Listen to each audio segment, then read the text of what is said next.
코로나 시대의 양적 완화에 대해서 살펴보도록 할게요. 작년도 이제 코로나 시대가 이제 발생하면서 글로벌 각국에서는 경기가 완전히 침체가 되다 보니까 이거를 일단은 되살려야 되기 때문에 양적 완화를 실시를 했습니다. 세계 각국이 금리 인하, 시중의 양적 완화, 유동성 장세를 만들려면은 고금리 상태에서는 이자 부담이 세기 때문에 할 수가 없어요. 그래서 중앙은행에서는 금리를 낮추게 되는 겁니다. 그리고 정부에서는 아까 얘기한 대로 재정 확대를 벌어지는 거죠. 그러다 보니까 시중에 이제 유동성이 풍족해져서 그걸 갖고도 경기 침체를 벗어날 수 있는 그런 정책을 사용하는 겁니다. 그래서 금리 인하와 무제한 양적 완화 등은 지금 유동성 장세를 만든다. 이게 핵심 포인트거든요. 유동성 장세라는 건 시중에 쉽게 말해서 돈이 조금 넘쳐나게끔 만들어져서 그걸 바탕으로 이제 소비를 일으켜서 침체를 회복하겠다, 이런 뜻으로 하는 것이죠. 그래서 최근에 보면은 유동성 장세가 지금 만들어진 상태잖아요. 그래서 경제가 일시적으로 반등은 할 수는 있어요. 하지만은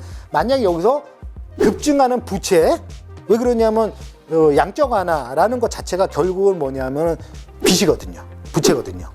국가에서도 재정에 대한 빚이 되는 것이고 가게나 기업도 마찬가지로 대출을 통한 빚이 되는 것이기 때문에, 그래서 빚이 급증하게 되는 것이고 마찬가지로 시중에 돈이 많이 풀려 나오다 보니까 인플레이션이 발생하는 것이고 물가 상승이 벌어지는 것이고, 그런데 그 상황에서 이제 금리가 인상하게 되면은 이자가 더 늘어나는 그런 문제점으로 해서 다시 소비가 줄어드는, 침체에 접어드는 이런 W형, 즉 일시적으로는 V지형으로 경기가 침체됐다가 올라가는 것 같지만은 다시 금리 인상 압박이 되게 되면은 다시 이게 못 버티고 다시 떨어지는 이런 형식이 벌어지는 거거든요. 그래서 이렇게 해서 다시 올라가고 이런 걸 반대해서 이걸 W형이라고 표현을 합니다. 그래서 이 V자형이 되면은 참 좋겠지만은 물가 상승에 대한 금리 압박 때문에 일부는 조정을 보이지 않겠는가라고 저도 조심스럽게 예상을 하고 있는 상황이에요. 근데 일부에서는 L자형의 리스크도 상존한다. 이걸 뭐 다른 말로 뭐 저페니제이션이라고 표현하는데, 이건 주로 이제 유럽 쪽에서 이제 얘기들이 나오고 있는 상황이에요. L자형이라는 건 뭐냐면 경기가 침체됐고 그것이 반등을 보이질 못하고 그냥 쭉 이어지는 거. 그래서 이걸 L자형이다. W, V, L자형이다. 이렇게 표현을 하는 거거든요. 그래서 이와 같이 되는 것이 정말 위험한 건데 이게 실제로 벌어졌어요. 이게 언제냐? 일본에서 벌어진 거거든요. 소위 말해서 1990년대 85년도 플라자 합의 이후로 엔화가 가치가 급등을 하면서 거의 2배 가치로 올라오면서 수출이 안 되는 거죠. 수출이 안 되다 보니까 이제 내수 시장을 활성화하겠다고 해서 일본 정부에도 돈을 어마어마하게 풀었거든요. 그래서 소위 말해서 이제 SOC 사업들에 대해서 투자를 했는데 이것들이 부채 다 빚이 된 거죠. 회복을 해야 되는데 회복을 못하고 그 빚으로 인해서 그냥 쭉 20년 이상을 갔다. 그래서 소위 말하는 일본의 잃어버린 20년이 바로 여기서 나온 겁니다. 그래서 이게 유럽에서는 이 소위 말하는 저페니제이션, 소위 말하는 이제 L자형을 제일 두려워합니다. 일본하고 유럽하고 공통점이 지금 마이너스 금리거든요. 기준금리가 마이너스예요. 사실 마이너스라는 거는 경제 이론상으로는 존재할 수가 없는 거거든요. 근데 실제로 전 세계에 지금 4분의 1은 지금 마이너스 금리를 채택하고 있고 그 대표적인 게 바로 일본하고 유럽입니다. 그래서 일본의 바로 그 잃어버린 20년처럼 경제가 회복이 안 된 상태에서 계속 침체로 이어지면은 정말 너무나 많은 이제 문제점들이 발생할 수 있기 때문에 바로 유럽에서 이런 저페니제이션 L자형의 곡선을 가장 두려워하고 있다는 거. 일부에서 지금 L자형의 리스크도 존재한다 보도를 하고 있습니다. 그래서 이것도 마찬가지로 일부에서 그런 식으로 가고 있는 것이지 이것이 뭐 한국에 적용된다 이런 뜻은 아니에요. 그거는 지켜봐야 되는 것입니다. 지금 상황에서 이게 V자다 W다 L자형이라 누구도 확답을 드릴 수는 없는 것입니다. 상황을 좀 더 지켜보셔서 그 상황에 맞게끔 검토를 하셔야 되는 부분이에요. 그래서 이런 말도 있다라는 것들을 여러분들에게 그냥 참고만 하시기 바랍니다. 작년도 2020년도 글로벌 전 세계의 국가 85개국에서 IMF에 긴급 구제금융을 신청을 했어요. 이건 무슨 소리냐면은 신흥국에서 소위 말하는 이제 85개국의 대부분이 이제 아프리카 국가 그리고 동남아, 남미 이런 신흥국 중심으로 구제금융이 이루어졌는데 왜 그러느냐? 코로나 사태가 벌어지고 나서 수출이 무역이 안 되는 거예요. 이런 신흥국에서는 수출을 해서 거기서 이제 달러를 벌어들여 가지고 그 달러를 바탕으로 수입을 할 때 지급을 해야 되는데 달러들이 부족한 거예요. 왜?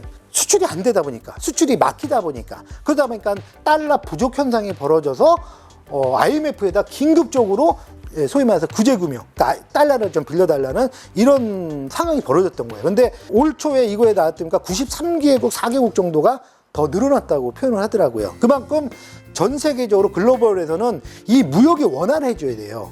원활해져야지만 이런 신흥국들은 수출을 통한 달러를 확보할 수 있는 것이고, 당연히 미국은 수입을 통해서 거기서 물가를 안정적으로 이끌 수 있는데, 작년 코로나가 터지면서 사실 안 됐어요. 그 부분들이 원활하게. 그러다 보니까 이와 같이 문제점들이 발생을 하는 것입니다. 지금은 그래도 많이 코로나 사태를 좀 극복해가지고 지금 수출 같은 경우도 많이 작년에 비해서 훨씬 더 좋아지게 회복되고 있는 상황이다 보니까는 지금은 이제 조금씩 점차 좀 줄어들지 않겠느냐. 근데 이런 상황에서 다시 미국에서 금리를 인상한다 그러면 더 신흥국은 문제가 될 수가 있거든요. 그렇기 때문에 다시 한번 말씀드리지만은 이 미국의 금리 인상은 조금 더 신중하게 해야 된다. 미국이 금리 인상을 하게 되면은 전 세계적으로 금리에 영향을 안 받는 나라가 없습니다. 왜? 미국은 기축통화 국가이고 전 세계에서 그 비중이 20% 정도를 차지하는 거대한 막강한 시장이기 때문에 그 영향권에 모두 다 들어간다고 봐야 되거든요. 그래서 그만큼 미국의 금리 인상에 촉각을 곤두서서 관심을 보여야 되고, 어떻게 변동하는지를 검토를 해야 되고, 미국 당국에서도 당연히 그 금리 인상 부분에 대해서는 왜? 미국만의 문제가 아니라 전 세계적인 문제가 될 수가 있기 때문에 좀 더 신중하게 정책을 펴야 되지 않겠는가라고 생각을 하는 거죠. 무역 붕괴로 인해 가지고 달러 부족 현상들이 벌어졌고, 이것이 지금 이제 어느 정도 회복을 돼가 있는 상황에서 미국이 만약에 금리 인상을 급격하게 벌어진다 그러면은 환율이 상승하게 되면은 화폐 가치가 떨어지다 보니까 당연히 외화 자본, 그러니까 달러들이 유출을 할 수밖에 없게 되겠죠. 그러다 보면 다시 신흥국은 외환시장에서 치명타, 쉽게 말해서 IMF가 터질 수 있는 그런 빌미를 가질 수 있기 때문에 결국은 이 미국의 금리 인상을 좀 더 신중하게 해주십사라고 저는 말씀을 드리고 싶은 거예요. 전 세계적으로 지금 인플레이션 상황이 어떠냐, 물가가 좀 어느 정도냐라고 한번 검토를 해보도록 할게요. 중요한 건 뭐냐면, 자, 이 표를 보시면 아시겠지만은 지금 터키 같은 경우는 물가가 어마어마합니다. 지금 거의 20%대에 육박을 하고 있어요. 이건 살인적인 물가라고 표현할 수밖에 없겠죠. 그리고 미국 같은 경우도 지금 5%대를 보이고 있고요. 이건 지금 소비자 물가거든요. 생산자 물가는 지금 7%대로 가고 있어요. 소비자 물가지수, CPI라고 표현을 하는 것이고, 생산자 물가, PPI라고 표현을 하는데, 생산자 물가가 높다는 거는 보통상 3개월 이후에 소비자 물가에 영향을 준다라고 이렇게 보시면 맞거든요. 근데 미국이 지금 생산자 물가가 이 소비자 물가보다 더 높아요. 7에서 8%대로 가고 있기 때문에, 그 얘기는 3개월 있다가 바로 이 물가를 더 올릴 수 있는 가능성이 있다는 뜻이에요. 그래서 빨리 물가가 좀 안정이 돼야 될 텐데, 자, 어쨌든 미국은 지금 5%대고, 한국도 지금 2.6%, 2.4에서 2.6%대의 지금 물가를 지금 몇 달째 보이고 있거든요. 다른 나라에 비하면 사실 2.6%가 높다라고 할 수는 없어요. 하지만 저희가 여지껏 거의 10몇 년 이상을 1%대의 물가에서 지금 생활을 했어요. 그러다 갑자기 2%대로 가게 되면은 생활하는 입장에서는 물가가 많이 올랐다는 그렇게 느껴지는 거거든요. 왜? 그만큼 한국뿐만 아니라 전 세계가 저물가 의 상황에서 지금 생활을 오래 했기 때문에 물가가 어느 조금만 올라가도 상당히 피부에 와닿는 게 다르다는 뜻입니다. 그래도 다른 나라에 비해서는 한국이 그렇게 높다고는 말할 수는 없습니다. 중요한 건 뭐냐면, 이 지금 상태 이 물가 불안이 얼만큼 오래 지속될 것인가, 이게 사실 가장 큰 문제점이에요. 연준에서 파월 의장도 뭐라고 표현했냐면, 지금 미국도 물가 좀 상승이 벌어졌는데 그 물가 상승이 얼만큼 오래 지속될지도 모르겠고, 그게 경제에 얼만큼 악영향을 끼칠지도 지금 감음이 잘 안 되고 있다. 그래서 이런 물가가 계속 불안해진다면은 전제를 걸고 금리 인상을 할 수밖에 없지 않느냐라고 얘기를 한 거거든요.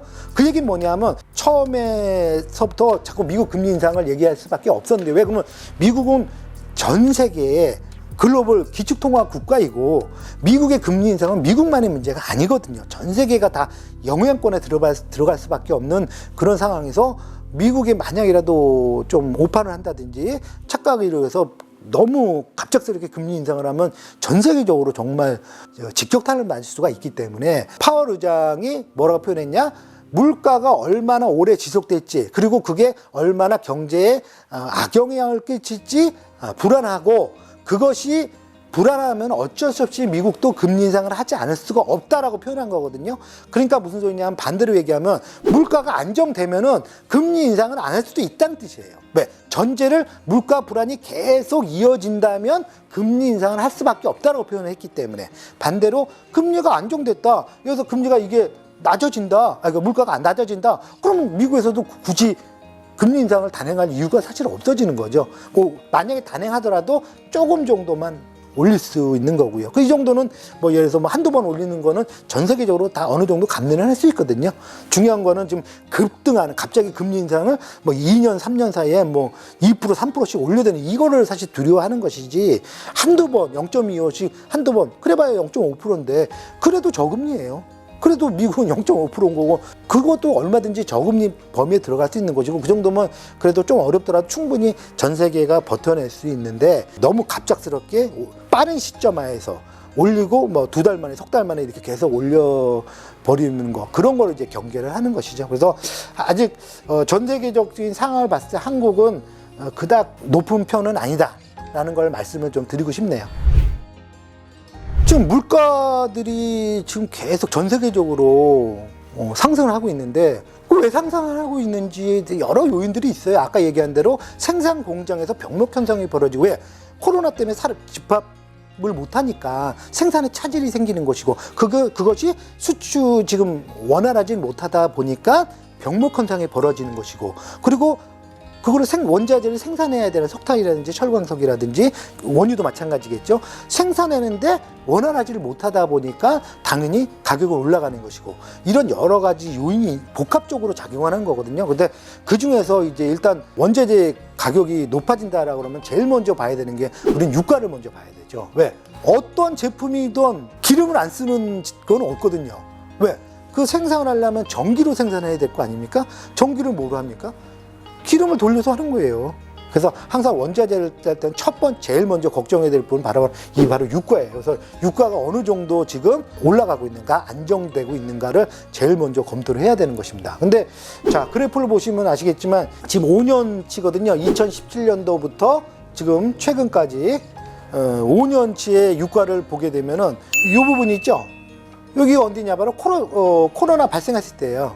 왜? 코로나가 딱 발생하고 나니까는 전 세계 경제가 딱 스톱이 돼버린 거예요. 수출입도 안 되고 무역도 안 되고 관광이나 이런 것 자체 입출입이 안 되다 보니까, 그러다 보니까 뚝 떨어지다 보니까 기름의 수요 자체가 없어져 버린 거죠. 그래서 얼마까지 떨어지냐? 거의 뭐 20달러까지 떨어졌던 거예요.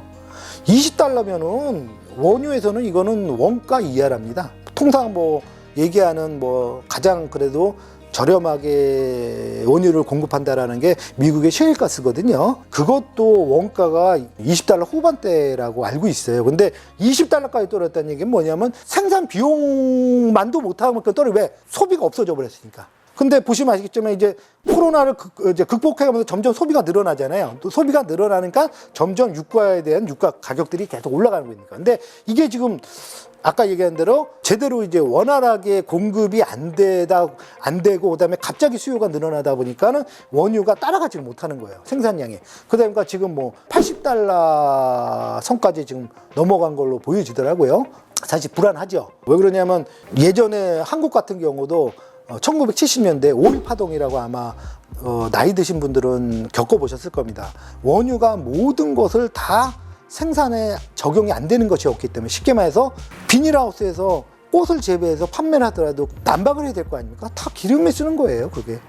그렇기 때문에 무엇보다도 물가 불안이다 그러면 이제 유가부터 먼저 검토를 하셔야 돼요. 근데 현재 유가는 그래프에 보시면 아시겠지만 계속 상승을 하고 있다. 사실 이게 물가 불안의 가장 큰 요인 중에 하나입니다.